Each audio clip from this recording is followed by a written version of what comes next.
What's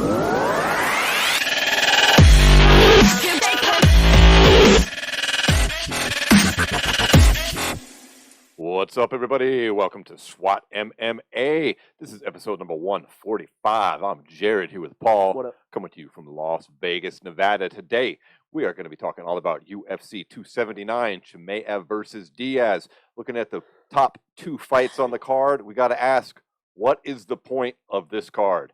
We are going to be talking about Leon Edwards and asking, why doesn't this man have any fans? With less than 30 people showing up to welcome him home after his big title win.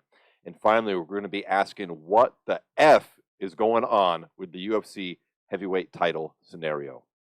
All this and more on today's SWAT MMA. Before we get to that, though, you know what time it is. Grab your stash, fire it up, and let's get into the weed of the week. Smoke weed every day.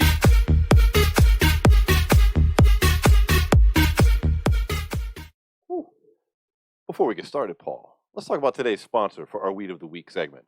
We've got Bionoid CBD, which is an excellent solution for those of you in other states outside of legal cannabis states looking for something to perhaps join with us and smoke with. Bionoid CBD offers a full range of hemp-based cannabinoids, including not just CBD products, but Delta H, Delta 9, Delta 10, THC, THCO, HHCP, THCP, THCB, and even more, from wax to vape pens to everything else. Go to SWATMMA.com, click on the Cool Stuff button, and you will find links that will get you 20% off all items at Bionoid CBD. Now, Paul, what are we smoking on today? So today we are smoking on some Apple Driver, also known as Grandma's Apple Fritter. So this is a 60-40 hybrid indica sativa. It's a mixture of Apple Fritter and Sunday Driver. Real nice. I'm so far liking it a lot, to be honest. This is kind of like a more rare strain as well. Yeah, it's not one you're going to see in a lot of dispensaries out here. Actually, I haven't been able to find it in a dispensary anywhere. If you know your ways around, you can find some strains that might not be available in your local store, just like anybody else. But this one here, I got to say, we were smoking beforehand. I really like it too. Yeah, I like it. It's the buds are real nice and dense. The flavors here seem pretty good. It's got kind of a a pleasant mixture of kind of the fruity terpenes coming from both the Sunday Driver and the Apple Fritter, but it's got some kind of like the diesel-y kind of skunky undertones. Yeah, it has kind of like a skunky smell, but then a smooth like finish. I mean, it hasn't really been putting me on my ass as far as couch flock goes either. Well, we've been smoking a lot of indicas lately, so I don't know, we're just asking for trouble. We're asking to be fucking put down lately, but I mean, dude, we probably are. At the end of every show, we're probably like, thanks everybody, thank you. But yeah, oh my Lord. This is a real good one though, and like you said before, I don't feel like it's one of those ones where you're getting kind of a dual action high rather than just that heavy indica where it's just got you all groggy. And it's a pretty kind of herb too. Like when you grind it up, you'll see a whole lot of greens and purples breaking out, and you get it out in the sun, so you've got like the 3 different shades of green. You got some nice purples and all these crystals in there. It's a beautiful kind of herb. Makes some nice pictures. Yep. If you're smoking whatever it is, we hope it's delicious like ours. You know, another place people can find that link for Bionoid, not to hype it too much, but on our YouTube channel, if you happen to be watching that right now, right below you in that link, 20% off Bionoid CBD. Yes, sir. Let's dive into some combat sports, though, as we continue puffing down, Paul. So there's kind of 2 ways we can go here. We can kind of talk about some stuff that's happened in the last 2 weeks, or we can kind of look forward. I think we should take a step back just for a minute, kind of look at some things that have unfolded since some real recent stuff. So I'd like to kind of start here with the question we were asking in the beginning: why doesn't Leon Edwards have any fans? And this is not a knock on Leon Edwards. This is a question that we're generally asking because this man has accomplished so much in the sport. Now has dethroned it was at the time the number 1 pound for pound fighter in the world, and it just doesn't seem like for some reason people are embracing him as not only the champion but as an actual star in this sport, and it just doesn't make any sense to me. You know what I mean? Like, we talked a little bit about before, but there was about 30 people waiting for him when he came off the plane after winning the title, which is absolutely insane. Yeah, that's shocking. Insane. He is the second ever British UFC champion. Um, ends the fight with a devastating head kick to Kamaru Usman that has been on every goddamn meme and under the sun since then. But yet, for some reason, just the British fans have not embraced him as the champion he is. No one is 30 people, less than 30 people showing up at the airport for a returning champion, having done a massive thing. Where's the rest of the UK stars even to welcome him? Where were people like Paddy Pimblett or Molly McCann welcoming him home? Where they? Why aren't they bringing out some of their fan base? Why aren't they celebrating him? I don't understand it. This guy is an excellent fighter who's accomplished a remarkable feat, and no one gives a shit. Just like beforehand, he couldn't get a title fight. You know, we've got this shit coming up next between Khamzat Chimaev and Nathaniel Diaz, where they're talking about a potential title shot for either one of them with a win, potentially, which we'll get into that in a minute. But keep in mind, Diaz is coming off 2 losses, and Chimaev has beat exactly 1 fighter in the top 10. Yeah. And a list of nobodies after that, 4 nobodies. No offense to Gerald Mearshart. Edwards won 10 in a row, just knocked out the champ. No one gives a shit. People are more interested in the Diaz-Chimaev fight. Chimaev has been hyped up endlessly by people like Dana White. He's a monster. He's a beast. He talked about him at every press conference. What would have happened, Paul, if Dana White spoke about Leon Edwards with the same enthusiasm that he speaks about a Chimaev? I don't really know. Well, that's the weird part of it. Like, no one really. It's hard to put your finger on why like Leon hasn't really caught on, to be honest, because he has finishing ability, he has a variety, and he has like good strikes. You know what I mean? Like, that's usually when we're talking about these big stars in these divisions. It's a lot of knockouts, a lot of big highlight reel stuff like that, and he has those. He has the highlight reel knockouts. He's got the knockouts of guys like Usman and Cowboy. He has the great performances like he did against RDA and Nate Diaz. And he had the Rocky moment. His nickname is Rocky. What happened when Rocky did that kind of shit in the movies? Everybody fucking freaked out. Not even in movie land, in real world too. What does this guy have to do? I don't think he can do anything. I think he's doomed. It doesn't matter. If this didn't boost him into popularity, what the fuck is? Yeah. Because nobody's talking about Leon Edwards as one of the. Well, okay, let me phrase this a little bit different. So, in the casual side of things, people view Leon Edwards as the guy who upset Usman, versus that's Leon Edwards, who is the welterweight champion of the world and one of the best 11-fight win streak. Leon Edwards hasn't lost. What, since he just avenged his only loss in how many fucking years? 11 fights. Yeah, close to almost like 6-7 years. Like. No, it's how he's unfavored to win the rematch. He got lucky. Or now you got to give him to Masvidal because Masvidal will tool him up because of a 3-piece in Minnesota. Yeah, like that has become the narrative since that fight than like really embracing Leon as the champion he is. You know. How about the fact that Leon Edwards, I mean, just to play, I'm really not that offended by it, but let's just play a little devil's advocate. What about the fact that Leon Edwards is not the type of fighter to randomly attack another fighter for talking shit? Because that's all he did to George Masvidal was talk some shit, and then Masvidal ran up on him and smacks him backstage. Yeah. What, like 3 times? Yeah. Okay, he gets him the 1, 2, 3. Yeah. And then we all laugh about it, ha ha ha. But is that really a laughing matter? Yeah. What did Leon Edwards do? And why was it praised so much for Masvidal instead of the fact that, hey, Leon Edwards is a stand-up guy who abides by rules and doesn't commit assault and battery? Just because Leon Edwards chose not to make a big issue out of that. And let's all be honest, I think Leon Edwards mops the floor with fucking Masvidal. He'd fucking murder George Masvidal. Masvidal's not an elite fighter. Yeah. He had his moment. It came and went. Yeah. He's got his ass kicked by the elite of the division. Mm-hmm. Well, and also it's made this weird gridlock now, where 170 was once a division where you look at and you said, man, like we talked about before, Usman's gotten, cleared out the whole division.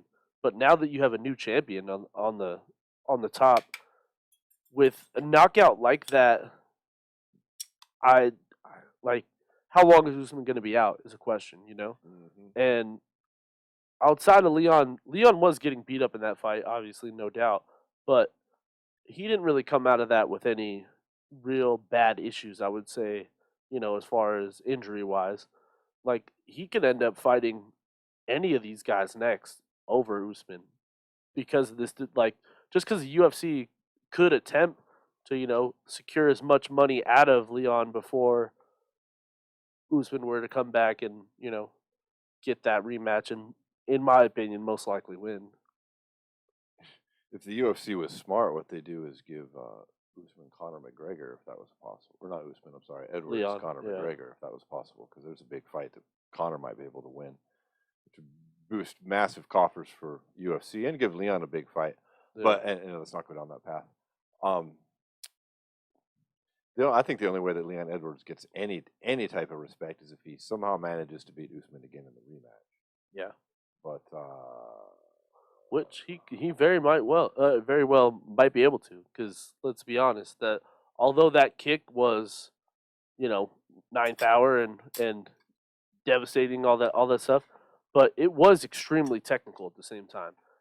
Although his nickname is Rocky, it was not a Rocky moment in the idea of it was not a wild shot that was like, oh, that was so lucky. It was timed. It was a feint from his jab that caused it, and it was also his ability to have poise late in the fight that he's losing very, very obviously, and not giving up on himself, but knowing and being able to have the vision within the fight to see that over the rounds, because he did talk about that earlier in the fight. And I mean, this is some kind of a when these kind of knockouts happen, this kind of something that is always said, and training is one thing, but something he said he trained before the fight was that same feint to the head kick, which I believe that he does, because it's Yeah. a move we've seen before, though. Mhm. I mean, it's not like that's the first time we've seen somebody Yeah. dip into a fucking head kick. That's Mhm. how That's how DC DC got kicked, knocked the yeah. fuck out by Jon Jones. Mhm. It's the same shit, and you can set that up. And I And do it happens believe against fighters wrestlers. train That's for what that. happens. Yeah. Yeah, I don't think he's like trying to exaggerate a lucky Mhm. moment or something. I don't think Yeah. he threw a wild punch that just happened to connect. I Mhm. think it was definitely a technical move they planned for, and it set itself up. It's just unfortunate for Usman. Yeah. And maybe this fight, in the rematch, gives Edwards that confidence that he was clearly lacking, at least in the latter rounds. Yeah. I mean, we couldn't stop talking about how defeated that man looked visually, like on his fucking face, to the point where even his team noticed it and rallied him. They're like, quit feeling sorry for yourself, because it was written all over his face.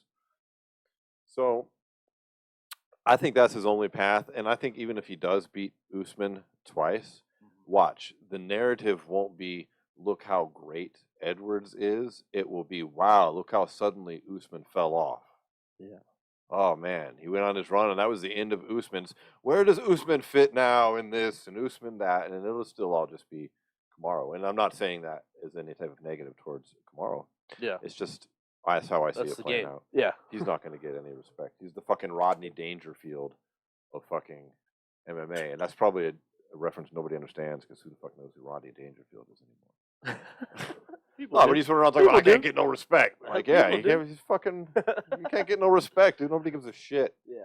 He should change his fucking middle name from fucking Rocky to Rodney. Well, that's what Ariel Helwani calls him. Ariel Helwani calls him the Tim Duncan of MMA. Oh, there you go. Yeah. He's technical. He wins, but it's Nobody not cares. exciting enough for people to give a fuck. Right. That's literally what it is. Oh, there you go. But yeah. So answering the question here, why doesn't Leon have enough fans? I think it's just at this point I don't even know. Bad luck. Something. It is a mixture of all kinds of circumstances that just haven't gone his way, combined with the UFC not liking him. Yeah. UFC don't like him. Dana White. BT don't Sport care does a about him. better highlight or Yeah. fucking promotional video for Leon Edwards than I've ever seen any UFC do. Maybe he's a dick in real life, and we don't know. Like, I can't quite figure out why, like, Molly He's and pretty Patty nice. would be so tight, and then ignore like the champ coming back to England. Like, I'm not saying they all got to run around and be friends, but it's kind Yeah. of like a when Molly and Patty are on these cards together, it's like a celebration of the UK. Mm-hmm. So wouldn't fucking Leon Edwards just fit right into this celebration of the UK? Yeah. Like, The that's, only that's person what I that mean. Like, the only people I've seen that are from that region that have talked up Leon is Michael Bisping and Tom Aspinall, who was at the fight. Outside of that, those are the only two people I've seen actually like really champion him. yeah, you it's know what I kind of mean? weird. So I think he's And just Connor, doomed. Connor gave him his props, but I don't necessarily just because he's from that region of the world doesn't mean. I mean UK fighters like that are from England. You know what I mean? Yeah.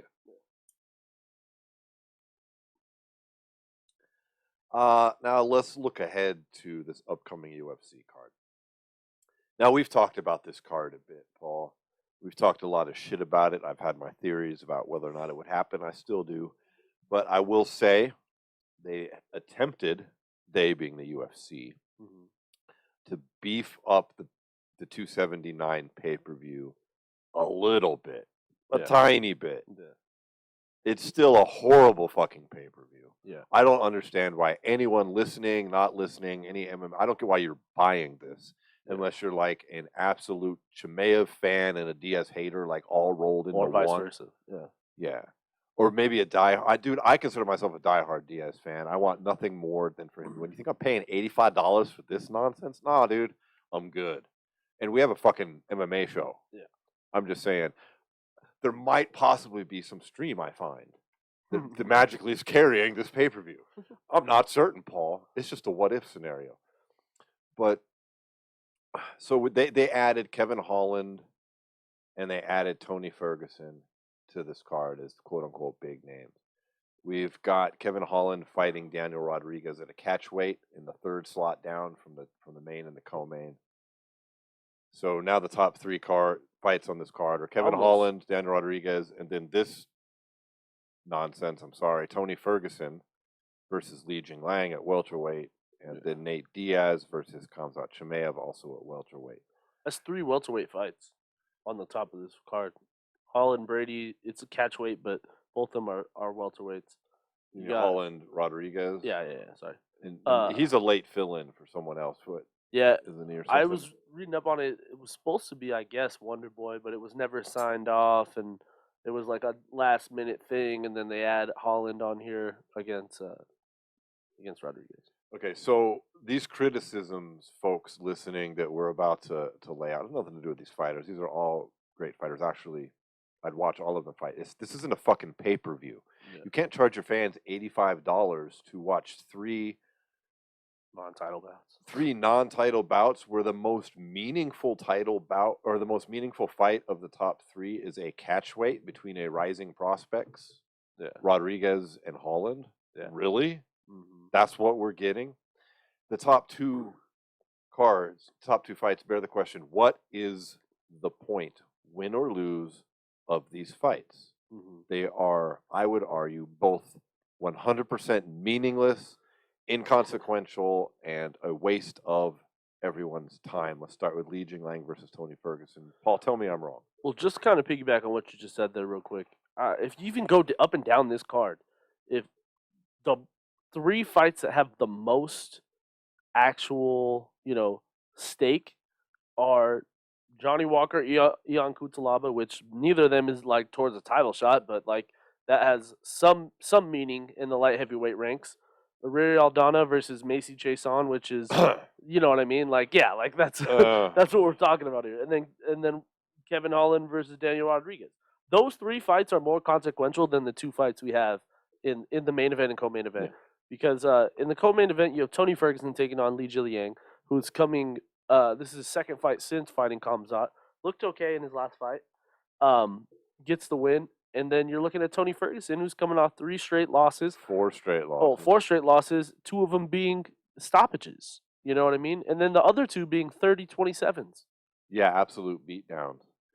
And it's at welterweight, which we have never seen. Have we seen Tony at welterweight before? I think it's been like since the Ultimate Fighter was like the last time he fought welterweight, I would say. And he's 38 years old. Yeah. I like Tony Ferguson. His streak was amazing. He suffered a lot of bad luck in getting to a title shot.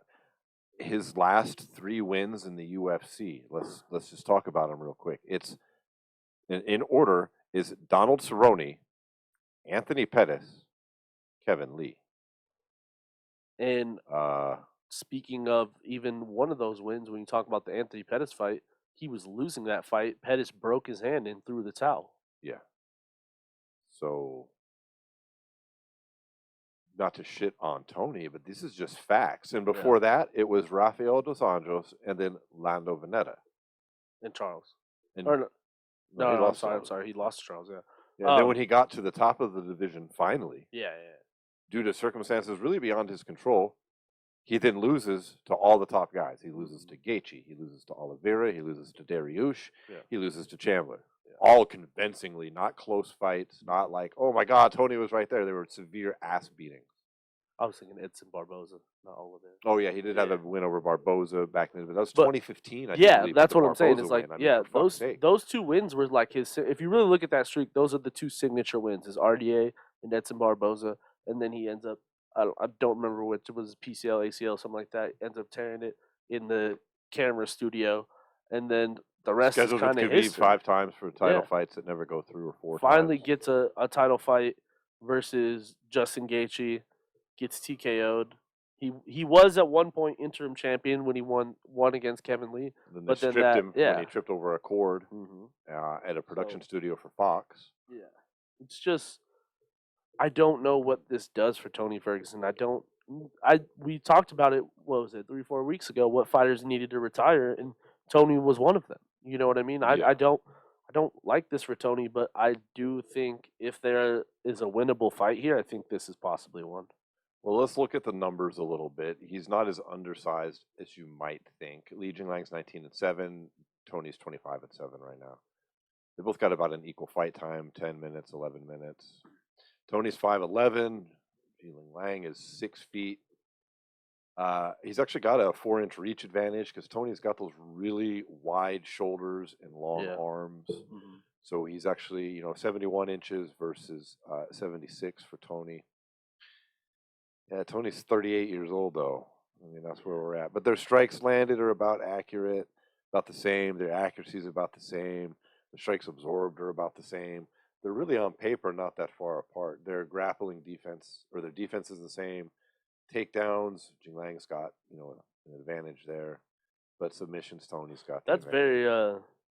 very surprising, to be honest, that he has a better takedown average than Tony, considering Tony, I would think, is the superior grappler in this situation. Yeah. I feel like that's his path to victory, honestly, here would be to get Zhiliang on the ground and be able to use some of those submissions. Same here. And so what do you think? If he wins this fight, is he going to try to make a run up here at welterweight? Is this a one-off? It's This kind of ha- out of the blue here. Yeah, I mean, it has to be that. If it's not that, then what are we doing? It has to be some kind of attempt at a run at 170, but... Well, let's talk about the top tier of 170. I mean, let's just pick in Colby Covington. Does Tony Ferguson at 170 stand a prayer against Colby Covington? No. I mean, a prayer. No. Usman? No. No. Edwards? No. Burns? No.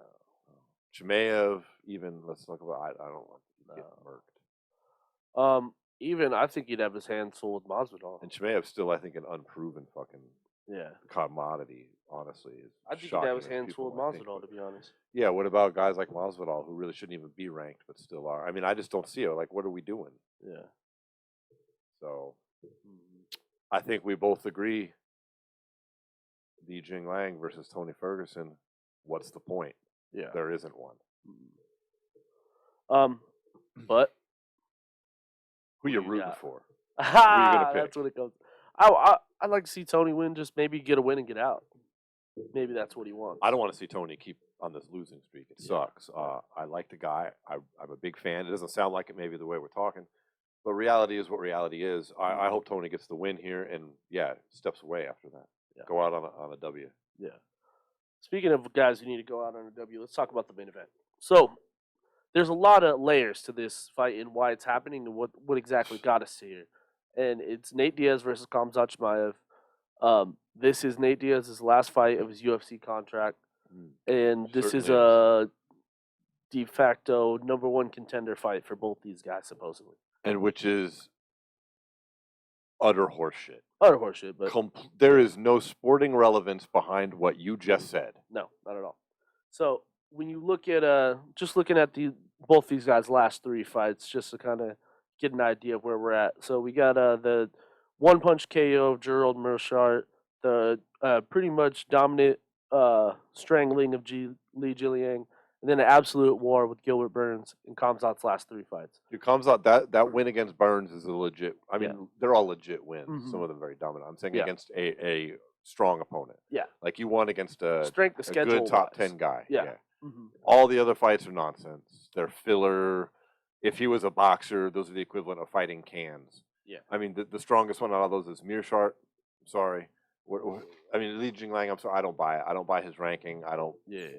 I've never been on board with him as a ranked welterweight, despite him getting there in the bottom tier. I think he's like 15 or 14 or some shit. Yeah. And then if you look at the guys below that, his other 2 fights, those guys both aren't in the UFC anymore. And and he beat them at their first fights in the UFC, I believe, for both of them as well. They were kind of like filler fights, the equivalent of boxing cans. And I'm sorry, no offense to those guys, but there's a reason why they came in, they got beat, and they bounced right back to fucking PFL or King of the Cage or wherever. Well, if you look at right now, the dude Phillips, he had one more fight in the UFC, and Khamzat's over there showing him how to defend a takedown before the fight. Right, seriously. Like, come on. And so him and Nate Diaz, in my top 3 favorite fighters of all time. I fucking love Nate, but dude, you don't deserve a title shot, bro. Here's the problem too. Like, is it's not even Nate Diaz's like ability or record or any of that. It's just the pure amount of inactivity in between his wins versus his losses it's undeniable. I mean, you look at his last 5 fights. Yeah, compare them to the timeline of Chimaev's last 5 Exactly, fights. yeah. You look at his inside of his last 5 fights is still both the McGregor fights, which happened fucking 20 years ago. You know what I mean? Like, that was in 2015 and 2016, right? Yeah, he's got the win over McGregor, the loss to McGregor, the win over Pettis, the loss to Masvidal, the loss to Leon Edwards. Yeah, and if you look at there's these things that it's kind of a pattern in Nate Diaz's career. He does this thing where he'll like get a little active for a minute and he'll rattle off a couple fights, and then he'll do this long negotiation process where he's talking about the whole division and calling all these guys out, but for some reason nothing ever materializes there. But in this case, this is one fight that just doesn't need to happen because Nate Diaz, 1, is on an expiring contract, and 2, this is not great matchmaking. I'll put it that way. Why would you get a title shot off beating him now? Yeah. His big win over McGregor, just so everybody can get some perspective over that, and his subsequent loss in the next fight, those were before anybody ever heard the term champ. Yeah. That was before anybody ever dreamed of him fighting Floyd Mayweather. Yeah. Long before. Well, let's just be honest. They also are way the before bus incident, all of it. Yeah. Well, let's just be honest too. Outside of those 2 McGregor fights, what do his real performances at 170 look like? You know, don't even get me started. We can go back and look at the fucking him versus Rory McDonald is probably the worst outing of his entire career. I discount a lot of those because his body was a lot different. But even he now, was though, a lot younger. The loss to McGregor at 170 shouldn't happen. You know, the loss to fucking Masvidal, the loss to Edwards. He should be able to beat Masvidal. He had Edwards at the end of the fight. He fucked it up, but he got his ass kicked the first 4 rounds. I was just gonna say, I was like, Nate Diaz rocking Edwards was just as close as when Leon fucking slept Usman. You know what I mean? It was 9th hour. You know what I mean? Yeah, he could have seized on that and done something, but he didn't. He clowned instead, unfortunately. Which is But- why I think the fucking UFC is going to use that, Oh, dude. of course they If will. Diaz pulls this off, which will be the biggest upset in UFC history, bar none, like literally, there's not another fight you can really look at in the history of this game and say that there's been this bad of matchmaking and this bad of just like utter blatant usage of a guy's name versus his record. Yeah, Chimaev is minus 1,100 and Diaz is plus 700 in the betting lines right now. Yeah. Yeah, that says it all. But I won't be surprised, motherfuckers. I'll tell you that. Shit. I think you could rename this. There's 2 titles for this. Back remember when the UFC used to name their events? Yeah. This could be UFC 279, what's the point? Or UFC 279, no one's going to be surprised, motherfucker. I mean, I'm sorry. This is just pointless. So Nate wins. He's not going to re-sign with the UFC. I don't give a fuck if they said you're fighting Edwards for the title. I do not, unless it was a 1-fight deal, I don't believe Nate's fucking signing with the UFC, period, the end. He's been nothing but fuck yous. I still, halfway, don't think he's going to show up, like I said several episodes ago. Could happen, But, so. I mean, he's, thus far, and honestly, with the way that things have played out now with Leon Edwards and Usman, what is the fucking point if Chimaev wins? They're not going to give him the title shot now. There's too much other shit with Usman and Edwards for the trilogy. They're going to do that in London. They're going to try at least, or Nigeria, or fucking somewhere where they can sell it big for one of those 2 guys. Yeah. Because Usman has no, or Edwards has no drawing power. So maybe Yeah. this Wembley Stadium shit is nonsense. Maybe they'll do it in fucking Jamaica. Who knows? They'll come up with some shit though to make it big. Yeah. You know what I'm saying? Mm-hmm. And by the time that rolls out, because if fucking Edwards is smart, he'll try to at least get 6 months between fights, and Usman might get that anyways with the KO and the doctor's fucking orders. Okay, that's 6 months from now minimum, I'd say. What is Chimaev just going to sit around, get that promised title shot, and then if Usman wins, the rest of the division is going to be active too. So he's just going to now it's Chimaev because he beat Diaz 8-9 months ago. Yeah. That doesn't make any fucking sense. I don't think it'll hold. I say again, what's the point? I agree with you. Other than to make Nate Diaz look like shit on the way out the door. Mm-hmm. That's the point. That's the point, yeah. That's truly the point. And it really doesn't even do anything for Khamzat. Like, if anything, like, this sounds a little funny, but, like, they're using Khamzat kind of as, like, their own little secret agent right here. Just go take Diaz out for us and fucking send him packing. You know try to I mean? embarrass him as much as you can. Yeah. And we'll reward you. Yeah. And you know what's funny is like there's the narrative around the fight. Well, Diaz asked for this. Diaz asked for this. Yeah, he asked for this after he wouldn't give him anybody else under the sun, and he said, "Whatever, I'll fucking fight Chimaev if you want." And then they took that and ran with it. Yeah. And that's just like the whole narrative around this fight is a pipe dream. You know what I mean? Like nobody necessarily looks at this fight and goes, "Man, Diaz has the best chance of all the guys that Khamzat has fought to stop the hype train." There's no fucking way.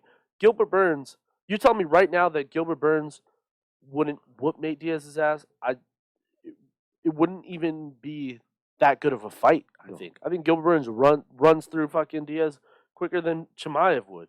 And it's fucked up that they're doing this when Diaz could fight, like, scrap the co-main event. Give me Nate Diaz, Tony Ferguson at 170 pounds. There you go. And I'd pay the $85 for that. Actually, you could make that the main event. I might actually buy that. I'm being serious. I would buy that for $85. Nate Diaz versus Tony Ferguson versus Khamzat Chimaev. And honestly, Kevin Holland versus Khamzat Chimaev makks more fucking sense at welterweight. Yeah.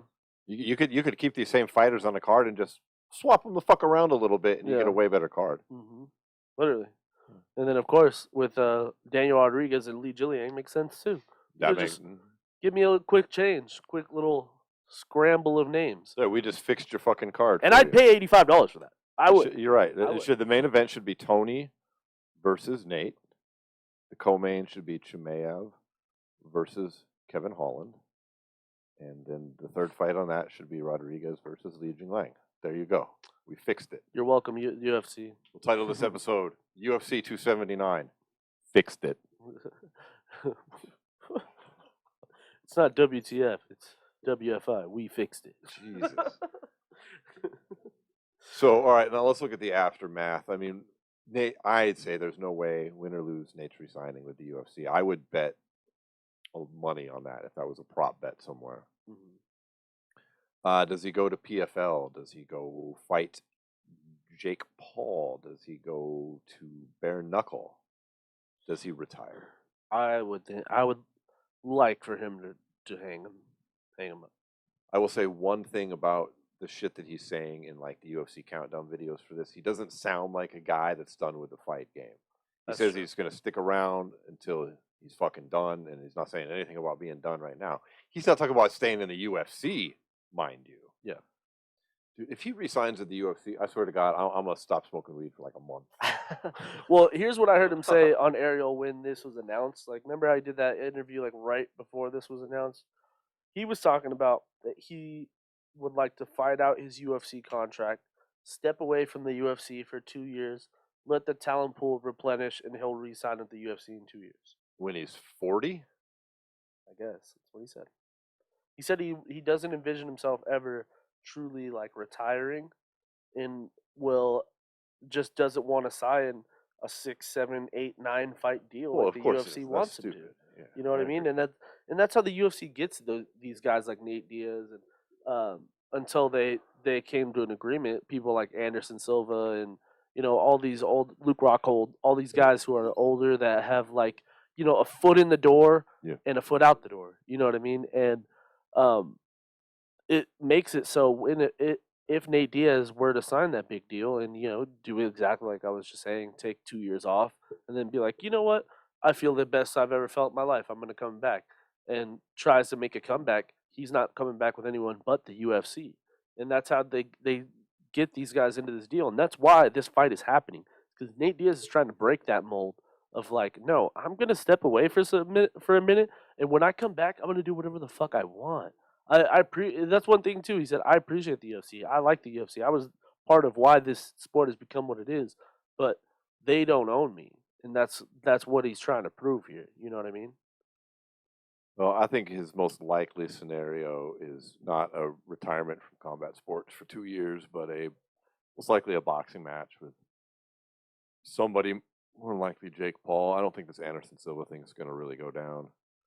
And if it does, and he wins, then I really think he'd fight Nate. But I think that's actually a thing that Nate could do that would pay him a few $1 million. He might be able to. I don't know if he could win that fight or not. It'd be another case of a Jake Paul fight where everything was stacked in his hand, onto his sides except the experience. Yeah, I mean, everybody likes him. Nate's got great boxing, and he actually does. But He does. we've never seen him box against a boxer in a boxing ring before, so we don't really know. He's got great boxing when you're in MMA, which is different. Yeah, and honestly, some of that great boxing has been the downfall of his MMA career. Yeah. Oh, that wraps up UFC 279. And I guess we'll be talking about some interesting shit next week. I mean, do you think we're going to hear right away in the aftermath, like what's next for either of these guys? Do you think it's going to end? It's going to come down to how it ends. And Nate's going to be like, I mean, look, we've heard this talk about Anderson Silva versus Jake Paul, but it's just talk. There's no signed bout. There's no date. It's just like, yeah, this is what I'm doing. Yeah. It doesn't mean anything. Well, yeah, there's some leaps that they had to go through. Supposedly behind the scenes, Anderson recently just got licensed to box in Arizona, which is why people now believe that it is going to happen. Because before it was like, like you were saying, it was just kind of talk. But I don't know. If it does happen, I think that kind of takes away the Nate Diaz fight. If it doesn't happen, I agree with you. I think Nate Diaz retires and not retires from mixed martial arts, but from the UFC, and goes and fights Jake Paul. Which, I mean, Jake Paul's last 2 fights have completely fallen out. It's more likely that whatever fight he signs next is going to fall out too. Yeah. I mean, let's look at it this way too. Is like I don't know about you, but I'm starting to get a little tired of how, like, don't get me wrong, I get it. Jake Paul is attempting to set up some kind of bout with one of these bigger UFC champions, whether it's Usman or Conor or any of these guys. But I genuinely irks me how he is the first person to try to make everyone else a meme when they lose. Like he Yeah, he's came like, out. I'm on the side of the fighters. Yeah, but but ha then, ha like, ha, Usman. yeah, and it's like Connor, the whole break his leg or knockout chain or whatever the fuck. Mhm. Like all that shit is just so petty to me, and like I I don't understand why. Like this is one point of where like don't get me wrong, me and Dana White don't agree on a lot of things, but this is one thing that I cannot agree with Dana White more than this fucking shit that Jake Paul is doing is not a boxing career. It's a sideshow. And he has tricked everyone who's watching into thinking he's legitimately fighting all these guys who are actually under contract with the UFC or other organizations. And they're all just fucking stupid ploys to make himself bigger. But at the end of the day, he will never fight Canelo Alvarez. He will never fight Conor McGregor. He will never fight Kamaru Usman, and he will not fight a lot of these guys. No. He's just blatantly pretty much starting beef with a bunch of people he knows he can never fight, is what I'm saying. Yeah, it's impossible for him to do the things that he's saying because of these contracts that these fighters are under. He could fight Nate Diaz though.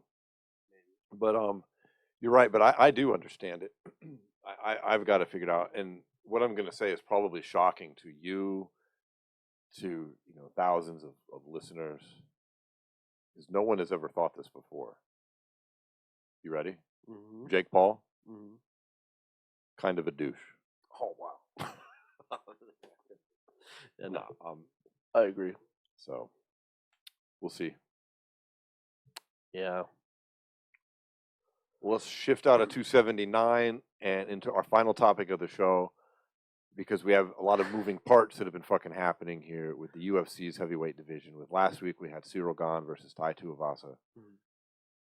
And so once again, we have this interim title talk. We have this Ngannou talk. Now we've got Ngannou's coach coming out and making a kind of benign, bland statement that then MMA media has then run with, which is like, oh, Ngannou versus Jones is back. Yeah. Because he said that's the fight we all want. What is he supposed to say? Yeah. Of course they want that. That's the point. Yeah. So, and we also seem to have some hold up here where we haven't got a date on Stipe versus Jones, and we don't really know why. Yeah. What the fuck is going on with the heavyweight title picture? So, one person you didn't even mention that's also a part of this is fucking Curtis Blaydes, man. Curtis Blaydes coming off a TKO victory versus Tom Aspinall, whether it be a injury or not. We're talking about another guy who is also in that conversation as well. Yeah, we've got Curtis Blaydes, we've got Stipe, we've got Jones, we've got Cyril Gane, we've got the champion Francis Ngannou, we've got his contract situation, we've got him and Tyson Fury out there talking shit. But now we've got, of course, Usyk and Fury possibly fighting, which might put a damper on the actual Ngannou Fury thing, which was a big thing that was one of the reasons Ngannou wanted to leave the UFC. So maybe if, who fucking knows? Yeah. It's all jacked up. And what I find super irritating, the thing that irritates me most is suddenly we have people calling for Gane to get some fucking interim title bullshit again. Yeah, they're saying that there should be an interim title fight between him and Curtis Blaydes at this point, because those three at the top are in this weird contract negotiation situation where why should Blaydes or Gane, who already had a bullshit interim title, and both of them have already lost to Ngannou to Ngannou, get the next guaranteed shot at Ngannou over Jones or Stipe, who have, I swear to fucking God in heaven, the UFC needs to fix this mess pretty soon with any kind of fucking statement. And the only thing that makes sense to me, Paul, and honestly it was you that said this in pre-show, is they do not want to pay Jon Jones and Stipe Miocic the amount of money they're asking for this interim title fight. and what they're worth. Which is what they're worth, too. Yeah.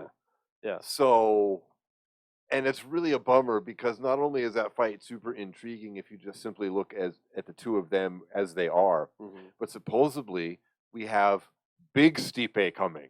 Yeah. We've got supersized Stipe.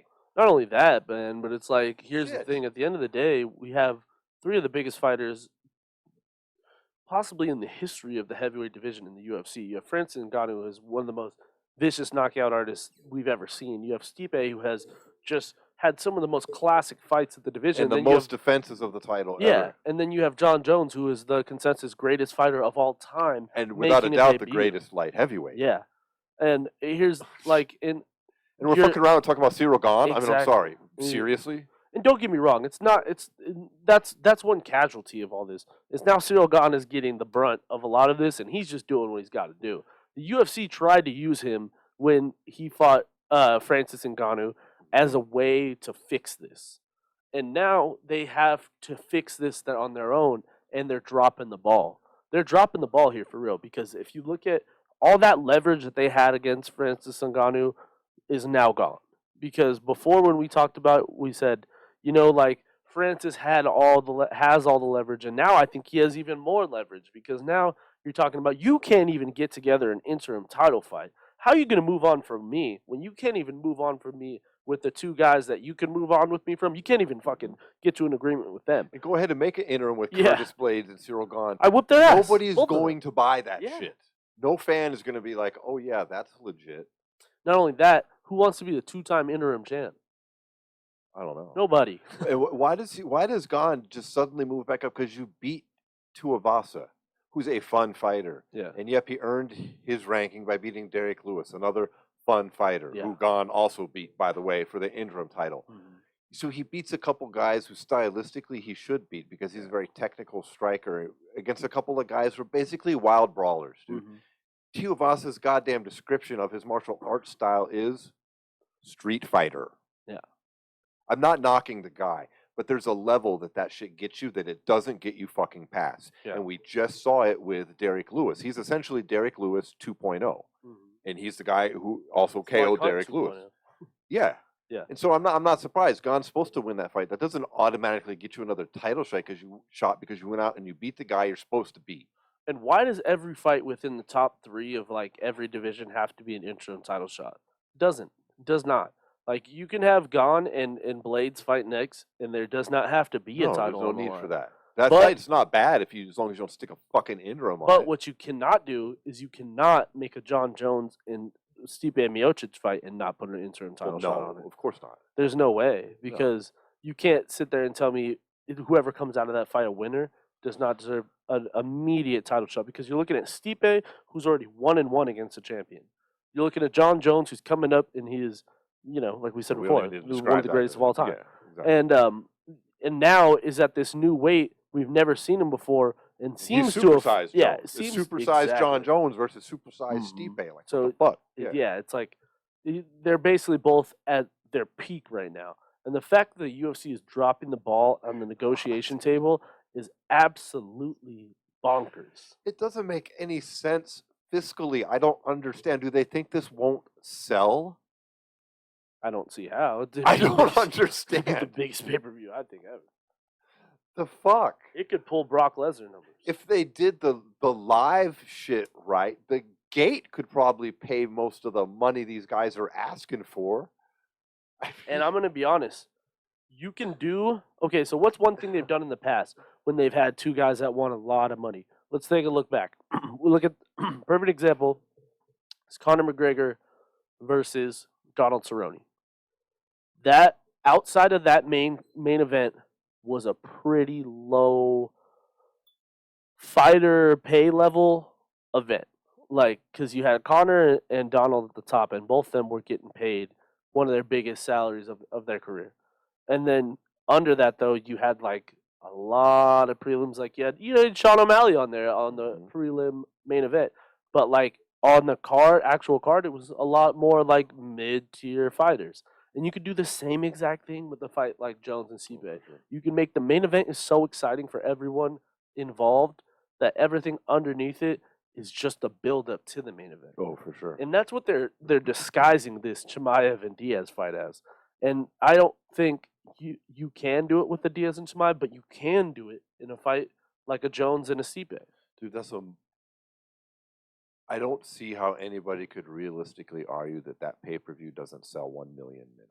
Yeah. At $85, mind you, right now, These are going to be rough numbers because we don't know. I mean, yes, there's some kind of split with ESPN and the 500,000 buy guarantee, but let's just do some real basic generic numbers. That's about $85 million. Yeah. Okay, you could give them each 10 million bucks. Okay, you got $65 million left over, whatever your split is. Yeah. Let's say it was half with fucking ESPN, so there's like $40 million out. You give each of the top two guys 10, so that leaves $20 million. You got maybe $1 million for the rest of the card. Promotion is gate. cheap. Promotion's done by ESPN. It's figured in. They don't have those types of fucking costs anymore. And then they've got a live gate. Plus, they've got all their sponsors coming in. Okay, it's not just like the pay-per-view is their only source. Their sponsors are going to pay more for that fight. So Proper's going to be paying more. DraftKings is going to be paying more. The goddamn all that shit you see, Monster, all that shit's going to be fucking paying, right? Yeah, premium. All that shit. So it's not just the pay-per-view money, but even with just the pay-per-view money, there's still $20 million just sitting there on the table for the UFC if you don't count anything else. Yeah. And that's if you gave each guy 10 mil. Yeah. So fucking, it doesn't make any sense. And or that's you can just not do it, just not do it, and just like, no, fuck it. And then what? Then you have the whole. That's what I mean, though. You know, like now we have this division that I feel like is now just going to be held at bay over fucking contract negotiation. Like, because then if we go past that, let's say that doesn't happen, right? Just I want it to happen, but I'm just saying, like, just for argument's sake, let's say Jones Stipe never happens, right? Then you have no backup plan that makes any logical sense for some kind of interim title. So then you lose every bit of leverage you had in that negotiation between Francis Ngannou and the UFC. So then that breaks down. So then what happens? You lose your champion because you go over a 6-month negotiation period after this fight in which neither of you can get in an actual agreement, and then what, he leaves the UFC, and then you still don't have Jones and Stipe? Like, does this not ever like occur to these guys? Because this is It used to occur to the Fertitas, I do believe, honestly. yeah. I don't know. And old Joe, what's his fucking name? The old matchmaker that everybody thought was such an asshole. I can't remember his name right now. But Joe Silva. Joe Silva. That core group, I think, could iron out the bullshit. Now it's just Dana, and I don't think Dana cares about that kind of stuff because WME Endeavor certainly doesn't. Yeah. But I mean, I'm still kind of reeling mentally from hearing out loud what you just said. If the UFC never makes Jones versus Stipe, honestly, my first reaction, first thought in my head hearing that is that would be the biggest fight to ever get away from the UFC. Dana likes to say it's the Fedor fight. Nah, that would dwarf that because Fedor was in another promotion. There was reasons outside of the UFC's control they couldn't get that done because they couldn't work the deal out with M1 Global at the time, right? Yeah. You don't get this fight done between two guys that are under contract for you. That's the biggest thing that you fucked up on ever in the history of the UFC, would not be making that fucking fight. Yeah. Or waiting Or a until it's variation of that. inconsequential. Yeah. You know what I mean? Yeah, or a variation of that. Whether it be, it's like one of these 3 fights has to happen. It has to either be Francis Ngannou versus Jon Jones, Francis Ngannou versus Stipe number 3, or Jon Jones versus Stipe. Yeah, it has to. And it has to be the one that's not in the fight gets the winner. Yeah, for sure. It can't be a third party. It has to be between these 3 fucking guys. It has to be those 3, yeah. There's no other scenario that makes any kind of sense. Because you have in Blaydes and fucking Gane. Don't get me wrong, they're both great fighters, and I do think down the line after that whole 3 fights play out, one of those 2 will at that time probably be a lot more deserving of a title shot on top of that. So I just don't. All this shit could have been resolved. Could have. We could have had Jones versus Ngannou happening February. It could even have been happening. It could have been scheduled a while ago and happening the end of this month with Stipe waiting in the wings to fight the fucking winner. And they could have already announced that Stipe gets the winner. And then there you go. People would be like talking about the UFC Heavyweight division, like, what the fuck? Damn. Jones versus Ngannou with Stipe getting the winner. Or they could have done just Stipe versus blah, blah, blah, with Ngannou getting the winner. And you lay that out there. Yeah. No, they're just fucking off. Yeah. No one cares at the UFC. They don't. I don't know what's up with Dana. He's just, I guess he wasn't the guy driving the sporting aspect behind the UFC. By sporting aspect, I mean the like title shots. We're gonna make every card fucking be quality. We're not gonna be like boxing. Like he was the mouthpiece that uttered the words, but apparently it was the Fertittas that were the driving fucking force behind that philosophy. Because once they sold the UFC, Dana stays, him and their team leaves, and that philosophy goes out the fucking window. Well, not only that, if you really truly look back at those classic fights, a lot of them, even the McGregor fights early in his career, if you talk about like where things, let's just look at the Diaz McGregor, the 2 times it happened. Both times when contract negotiations broke down, who closed the deal? Frank Fertitta. Yep. It was never Dana And White. Lorenzo, yeah. They Yeah. ran out both of them, but Yeah. yeah, it was the Lorenzo brothers in one way or the other. Yeah. And who would fucking Connor go drink with? The Fertittas. Yeah. Which says something about how it worked behind the scenes. Now it's just fucking ridiculous. And now we got this hot mess where as fans we're missing out, the UFC is missing out, WME is missing out, and nobody seems to fucking care enough because Dana says no, we have to toe this line. Mm-hmm. Where they only get this percentage or whatever the fuck his nonsense is. It's true. Well, hopefully we get the answer to that very soon. We'll see. The countdown is on. Because one thing we didn't talk about also is the timeline that we had laid out for this whole scenario to take place has now the time is starting to tick away, because we talked about how Francis was going to be out 8 to 9 months, which is coming up. He's supposedly cleared by doctors to go back to start training, but naturally, you got to get back in shape and things of that nature. So the timetable in which before would make all the sense for the UFC and give them all the leverage is now gone. It is. It's gone. They should have scheduled the interim bout already. It should have been in May. Yeah. So That's the way the cookie crumbles, I guess. I guess.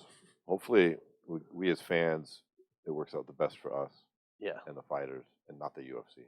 Mhm. Well, honestly, Well, that's the thing. If it it works for working the out the fans best and the for us and the fighters, it fighters, does it- end up working for the yeah, UFC because it's it just- builds their brand at the end of the day, man. exactly. That's why I don't get what the fuck they're doing. You're hurting yourselves. You're shooting yourself in the foot with the shit you're doing right now. There's a narrative that can be built around heavyweight bouts with excitement and a few players. We see it just in boxing. Yeah. But the UFC has a way they could do it here, like I just said. But we'll see, man. We shall see. Well, I think that about wraps up the show for today. I'd like to thank our show sponsor, Binoid CBD. You can go to SWATMMA.com, click the cool stuff button. You can find all sorts of interesting information about them, including links to get 20% off. Also found on our YouTube page. If you're watching the video, scroll down into the description, click the links there. Check While out you're down all there, of the click cool on the stuff. subscribe button, like the video, drop a comment, tell us what's up. And then also head over to SWATMMA.com and click the gear button and buy a t-shirt and support the podcast. And then when you're done with that, head over to Instagram and follow us at SWATMMA Podcast. Yeah, we give motherfuckers a list of shit to Yep, do, you better everybody. do this shit. You guys got till next week. Peace. Peace.